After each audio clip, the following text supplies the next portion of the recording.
1,000 cow dairy that operates in Nevada, and we have about 600 acres in Lassen County, California.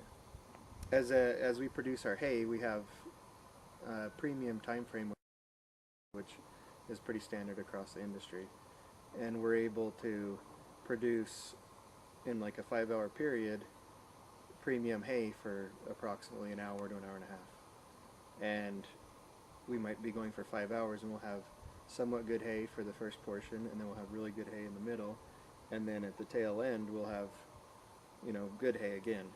And visually we can't separate that just based off of baling and during the time of day. And as you know, different parts of the field produce different qualities. So as we stack our bales in the field, we're able to separate our higher quality from the lower quality, and then when we bring them in, we can make two different piles.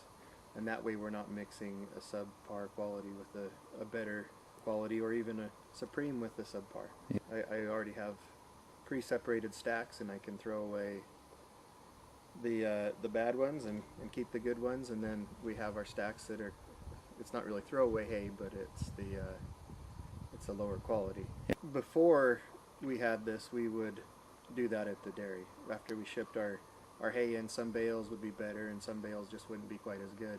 And now we can separate before then, and they're able to maximize their time while doing their rationing there at the dairy. If I was a producer of hay that was marketing all of my product and selling it,